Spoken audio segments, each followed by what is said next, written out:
on Michelle here. Michelle, welcome to the show. Thank you so much for joining. Hello. Girl, It's great to be here. you're so awesome. Man, that show, Dallas Hope, that intro piece that we just watched was at the moment in time where you were being rolled back in for surgery, I believe, right? Yeah, absolutely. So it's crazy with Dallas Hope because I got diagnosed February 14th on Valentine's Day, 2012. And the very next day, they called me and they said, it was Dr. Grant. And he goes, I got to ask you something. And I'm like, I'm not ready to make decisions about surgery. And he goes, no, it's something else. He said, we've been looking for someone young like you, because I was 30 at the time, that would share their journey with other young adults going through this. That have kids and all the obstacles and what it's really like behind the scenes. Would you be willing to do that? And I thought, I don't know. And so I was speaking to my husband about it, and Stephen said, hey, you have a chance to affect other lives and share your story. And even if it saves one life, it's totally worth it. So we said yes the day after I was diagnosed. I'm so glad you did because wow, man, that was so amazing, and your story in and of itself is amazing. So you and I were talking last night, and we met around I think it was like July or something of 2012. So it wasn't long after you were diagnosed. But the funny part of the story is you were actually planning to have surgery before you even found out you had breast cancer, right? Yeah, so my story is almost identical in the beginning to Angelina Jolie. So I am fourth generation. My great grandmother and my grandmother died from breast cancer. My mom and I went through it 2 years apart. But before I was diagnosed, I was pregnant with my second child, and my mom was going through it. And so I went into one of my prenatal checkups, and I said, "Hey, I want to inform you, my mom has breast cancer, and so she can mark it in the chart." She goes, "Does that run in your family?" And I said, "Oh yeah." She's third generation, and she said, "You guys really should be tested for the gene." And 8 years ago, the gene wasn't as prominent as it is today. And so I mentioned it to my mom, and she's like, "Well, I'll ask my oncologist." And sure enough, she got tested, and we carry the BRCA2 gene. So then I got tested at 29, and sure enough, I had the gene as well, highly hereditary. And that means you're highly susceptible to not only breast cancer, but ovarian cancer. So after a lot of prayer, second opinion from doctors, we decided to remove both breasts, which at 30 years old is a huge decision in itself. But I rather lose both breasts than go through breast cancer. So we had the surgery scheduled for February 24th, 2012. And that was about Halloweenish time. And they said, well, hey, to have your surgery, you need to have a mammogram. Just make sure everything's okay. I said, okay. Mammogram came back clear. We're good to go. Surgery scheduled. At Christmas, I was showering and I had my left arm up and I was using my loofah, and I felt a bump. And I thought, what is that? That wasn't there yesterday, I swear. And lo and behold, fast forward. In fact, the doctors even thought I had pre-surgery jitters, but it's all about knowing your body. So I'm a firm believer in that. And not only did I have cancer, but it was late stage 2, early stage 3, and it was invasive. It was already starting to spread. Wow. That's amazing. It's so crazy that you got diagnosed 10 days before you were supposed to have the original surgery. So the Yep. surgery that you had, was it the same one as the one that you had previously scheduled, or did you have to make a whole new plan after you found out that you actually had breast cancer? No, it was the same surgery, and that's how I know everything happens for a reason, right? So in the scheme of things, that is why I love public speaking and sharing my story. For some it's hard, and that is okay. But for me, I love sharing my story, and I went through almost everything I think you could. First, it started with a biopsy, then a lumpectomy, then a bilateral mastectomy, then chemo, then radiation, then reconstructive surgery, then a hysterectomy. Wow. That's a lot of surgeries, man. That's a Yeah. lot. That's a lot going on at once. And like what time frame did that fill? I mean, from the start to the finish, like when you finished all your reconstruction and all that stuff. Like how long was that It whole time period? was February 2012 to March 2013, so 13 months. But The hardest part was at that time, my kids were itty bitty, and my son was only like, he was just learning to walk, and I couldn't hold him because, there's things people don't think about when they're going through cancer, right? You don't realize you have drainage tubes and you're sore and, you're bandaged up. And so I couldn't hold him for months. And so those were the things that I remember, not the pain, not the surgeries, not how much I went through in a 1 year span, but how much you miss out on life for just that moment.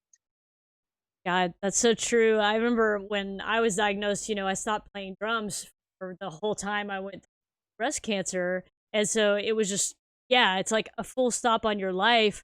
And then how that affects you emotionally, because there's a big emotional Mhm. piece. I mean, like when I look back at the hardest times going through breast cancer, it was more of the emotional part that was hard. When you think about it, Yes. like all waiting for those tests, I don't know about you, but that was absolutely one of the hardest parts, waiting for all the results of any tests, because your mind would just go, crazy thinking about all these Yep. different things. So Yeah. prior to being diagnosed with breast cancer, you were doing all these beauty pageants. So tell us a little bit, like, when did all that start? I didn't do it growing up. I actually didn't do it until college time. And so I'm originally from Iowa. This year celebrates 10 years in Texas. So I consider myself a Texan. I say y'all. Uh, but in Iowa, I competed for Miss Iowa, was first runner up, second runner up, third runner up, never won. And then I came to Texas and they're like, oh, you're from Iowa, these girls will eat you alive. You'll never make it in the Texas pageants. And I'm like, bring it on, baby. So I did Mrs. Texas America. I was second runner up. And then I went through the whole cancer thing, and it's easy for people to say, just take it easy, right? Like, just focus on yourself. You shouldn't do anything else. You can't do anything else. And I'm just one, don't ever tell me I can't, because now I'm going to do it. So that's the worst thing they could have done. So, what a lot of people don't realize is when I won Mrs. Texas, I had literally just finished treatment and a hysterectomy. So, we had to like bandage up my scars from surgery so they wouldn't show during the swimsuit competition. Crazy. And if you Google my name, the headshots you see are a wig. I was bald underneath because I was on a mission to prove to women there's nothing that can stop you. You want to do something, do it. Don't let anything hold you back.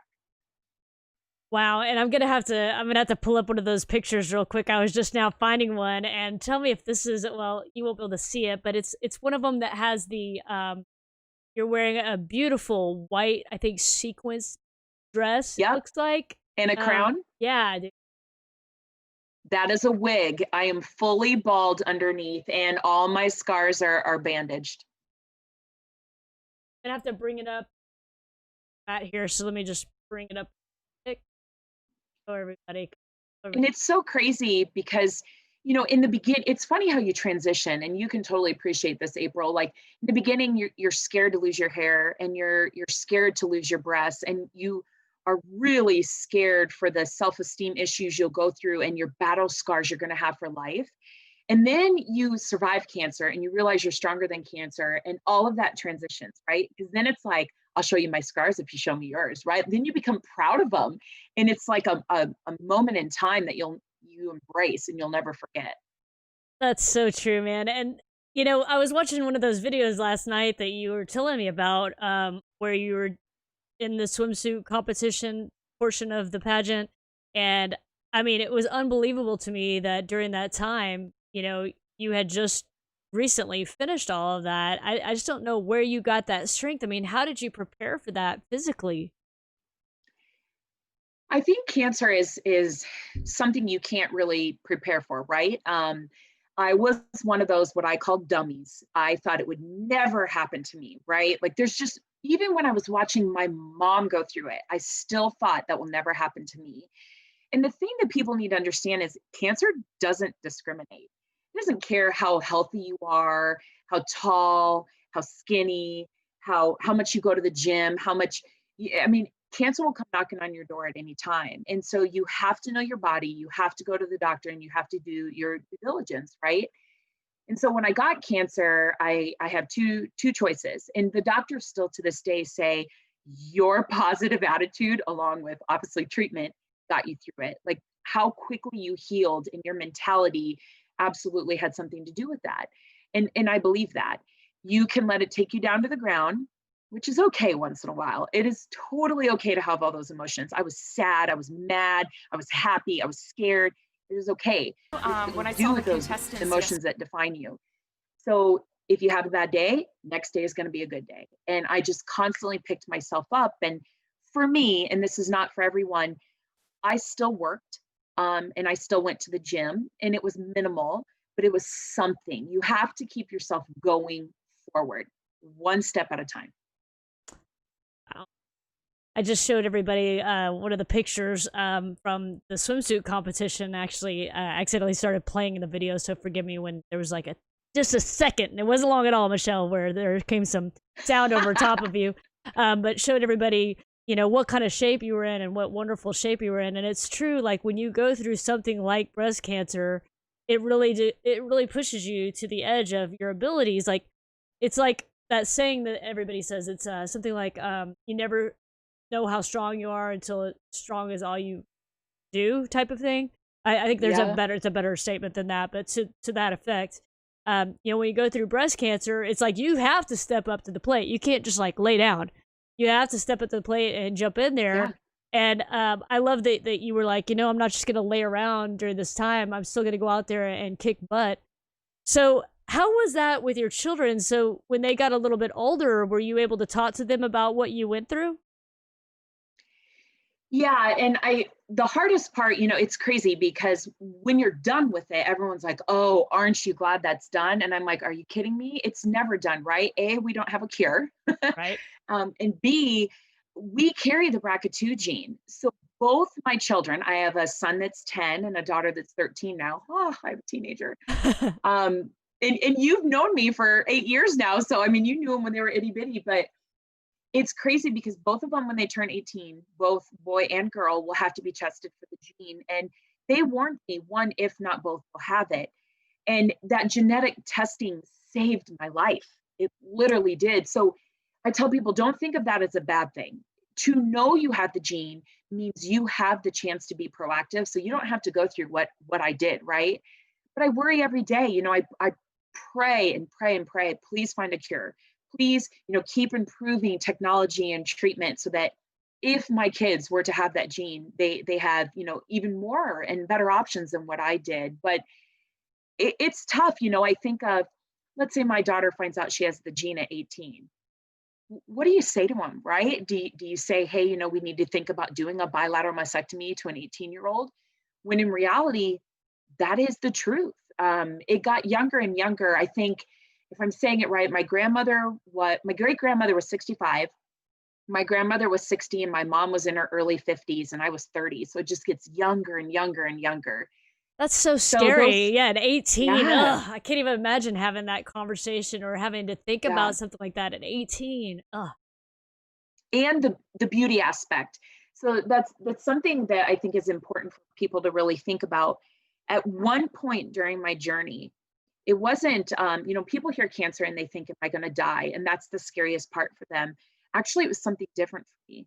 I never was scared of dying. And I think that's just the faith in me. What the hardest part for me is at one point, I had no hair, no breasts, and no ovaries. And I distinctly remember just saying to my husband, why do you even find me attractive? I'm not even technically a female right now.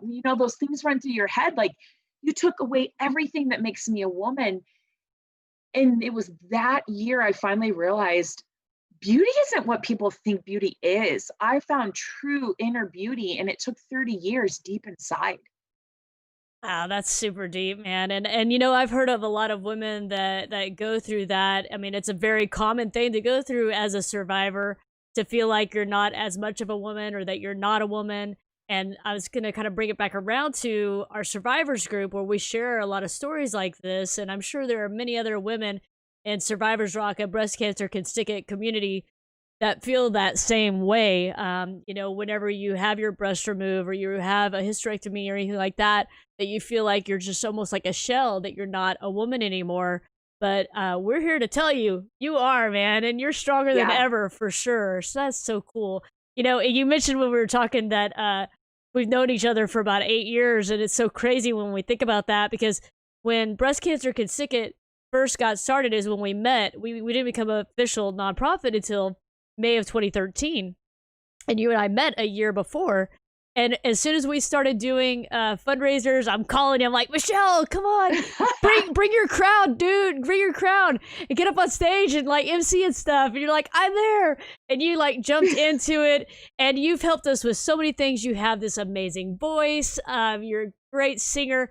Anytime we do any partnerships with any of the baseball teams, we say, hey, can we have Michelle sing? She's a breast cancer survivor. This is a breast cancer event, and they're always like, yes, please bring her in. And you come out there and you just kill it with your singing.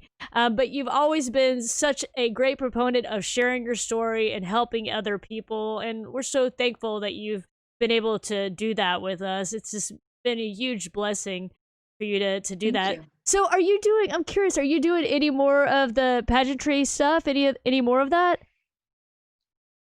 I thought about it. I kind of wanted one more hurrah. After my cancer and hysterectomy, it wasn't good to my hormones. So sorry if there's any men on, but it's life, right? So I put on 40 pounds, and so it's crazy because again, cancer doesn't really ever end, and some of the side effects that I hear women deal with are crazy. And so I would love one last hurrah, right? That would be great, but your focus changes and your priorities. And what I really fell in love with from pageantry is the volunteering and the making a difference in the community and attending events like yours. Like my year as Mrs. Texas, I met the most amazing individuals ever. And it was a rough year because some of the cancer people that I met didn't survive that year. And you and I know a couple of them. And it really puts life into perspective. And I've got to share with you, at one of my chemo treatments, I always was the youngest. Like I thought no one my age was going through it, although that's not true. It felt like it at the time. And a lot of the people in the treatment room were much older. And I just couldn't get my emotions together that day. And I just kept crying and crying and crying. And there was this little old lady next to me, and her name was Betty. I love her still to this day. I think about her all the time. And she says, Sugar, why are you crying? And I said, I don't even know. It's just, it's so hard. And why me? And she said, let me share something with you. You're going to treatment, so it never comes back. The individuals around you are going to treatment to live another day. And sometimes you just have to remember, no matter how hard your obstacle is, people around you have it worse. And sometimes you just have to put yourself into perspective in order to truly understand that cancer is not easy, and I don't wish it upon anyone, but that too will pass. It's just one day at a time. Man, it's so cool to have you and Sandy on the same show because you guys are like cut from the same cloth. I mean, that's basically the same thing that he was saying is it's all about gratitude and appreciating what you have and always knowing there's somebody who has it worse than you, and you just have to be grateful for what's around you Yep. and for what's in your life. And there's a lot to be grateful for when you stop and think about that. I mean, he Yes. was talking about, you woke up this morning, you were able to walk into the kitchen. So many people can't even walk, or they can't see, or they can't hear, or Yeah. whatever. And it really does help put things into perspective. I know going through breast cancer for me definitely put things into perspective. And I got to give a shout out to some of these people, Michelle, who are watching right now so that we can show them Yeah. some love. Colin says, Michelle, you are truly amazing woman. And I want to say Oh, you rock, and thanks for sharing your story. So that was Colin. thank you. Mandy says, my daughter is 30. I can't imagine. Yes, and we also have a lot of breast cancer survivors in the group, and they're actually here from our survivors group. A lot of the people are. Jennifer Tatum is actually one of our administrators. She says, yes, ma'am, knowing your body is so important. I found my own cancer as well. And everybody is very impressed with your story and Thank you. inspired too. Mandy says, thank you, Michelle, for sharing your story. That's so scary. Colin says, bless you, Michelle. And Oh, Jennifer agrees with you as a breast cancer survivor. She says, it's never done. We can go on with a grateful heart, but hearing you have cancer stays with you forever. It's so true. And, we are very lucky. You and me and Jennifer and some of the women who were diagnosed in the last 10 years, because, back in the 80s or something, it was way worse. back then than it is now. And so, fortunately, they have all these amazing treatments and things now. And especially you and I both Yeah. went to Baylor Salmon's Cancer Center. They're doing so much there, and we're supporting their research and trials. And so, we're super lucky with that. Another thing I wanted to mention is, you've talked a lot about the genetic testing that you had done, and that you had the BRCA gene. It was BRCA2, right? Yep. Yep. And there's the BRCA1, and those two are the primary ones that make your risk for breast cancer super high. But since the time I was diagnosed in 2010, at that time they had just a handful, and over the years they've found more and more genes that link back to breast cancer, albeit they have a lower risk factor. But I've been tested now for 27 different genes because we know that there's a Yeah. gene on my dad's side of the family, because we did all the I think it's called like a genogram if you did that, where you kind of plot out your whole family and anybody who had any kind of cancer at all.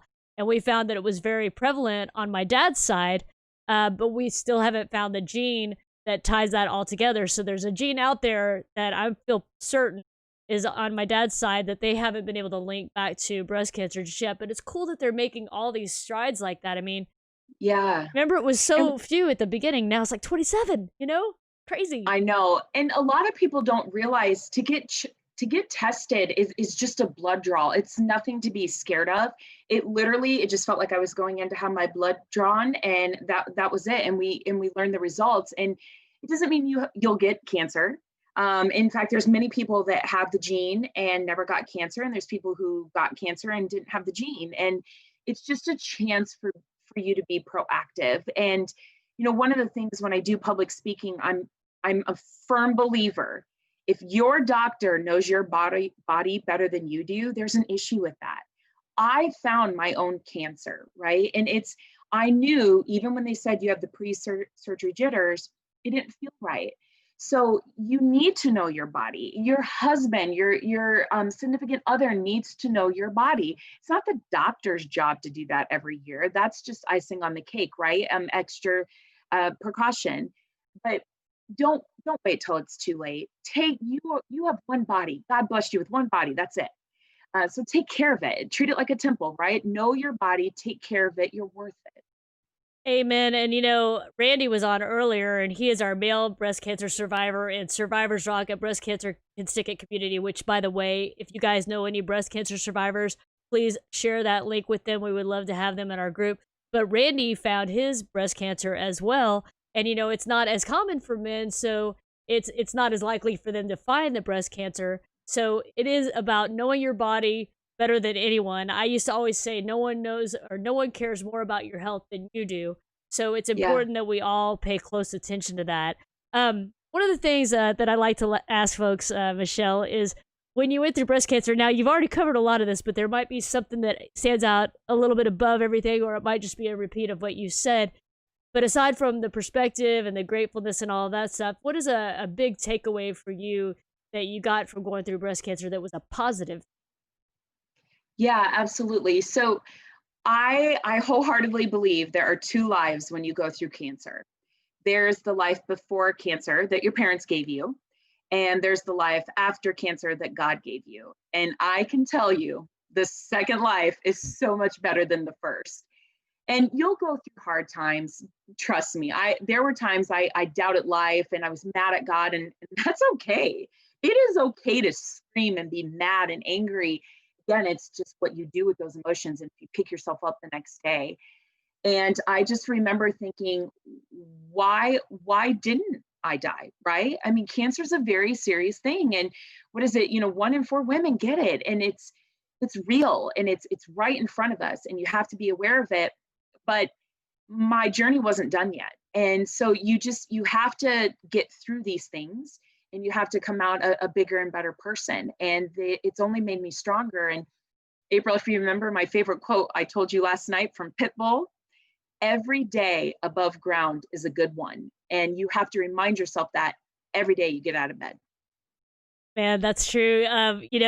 When you were talking about that you have like two separate lives, like you have the life that your parents gave you, and then you have the life that God gave you. I freaking love that, first of all. But, when I went through breast cancer, I remember one of the things that happened was I felt like I was at my own funeral.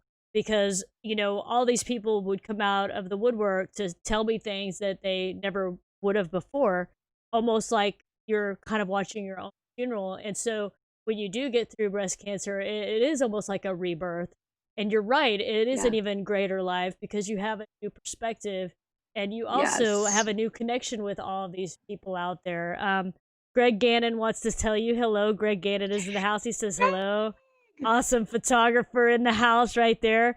Yes. Mandy says, "Thank you so much for sharing your story, girl. You rock." I love the fact that we've been doing this kind of stuff together for so long now, and that we have that connection through Baylor Salmon's Cancer Center as well, and the new Survivors Rock, a breast cancer can stick a community group page where we can hang out and chat and talk about our experiences now on, and help newly diagnosed women, and then folks who were diagnosed a long time ago can help us, and just Yes. doing and encouraging one another and lifting each other up. So I'm so happy that you're a part of that and that you're still a part of Breast Cancer Can Stick It, and helping us all along. So I just want to thank you so much for doing that, man. So thank you for being here Thank you. tonight. You rock so much, I man. I love it. I do. You and I were talking last night that it's almost like a sorority of men and women, right? And it's just this bond. Your mom and dad and your spouse, and you become very close with them, right? And they love you and they're supportive and they're there for you. But nobody knows what you're truly going through except for a survivor brother or sister, right? Like, we have this bond that will never be broken, and it's like, welcome to the club, and we stick together. And I think that's what it's about, right? Like, if only the world was more like that, if we could all just love on each other and support each other. But when you go through something like this in life, you have to have that. And I think people just need to understand, you may not have a support system at home, but you have a support system here, and you are not alone. We are here for you. And everyone's story Absolutely. is totally different, and that is okay. But we can share the emotion together. Exactly, man. And that's what's so cool about all the groups on Facebook. I mean, there's many of them out there, Mhm. and you're able to get a little bit from each one, and every one of them helps you, and you're able to help everybody else. And it is a sisterhood. It is kind of like Mhm. a sorority that you didn't really plan to sign up for, but ends up Right? actually being very cool. So it's another one of those cool things that come, as a positive from going through breast cancer. So, man, I thank you so much, Michelle, for joining Thank tonight. you. And I want to tell everybody to please Google Michelle's name, Michelle Berndt. She's out there on the interwebs. Check out some of her videos on YouTube and see more about her. See some more of those follow up trailers from Dallas Hope. So cool. So thank you so much for joining tonight, Thank Michelle. We're going to you. let you go this evening. And I hope to talk to you really soon. I'll see you over there on Survivors Rock, a breast cancer can stick it community. All right? Love you guys. Thank you. Love you too, girl. All right, guys, that was Michelle Burt, man. She is a rock star. We loved having her tonight, man.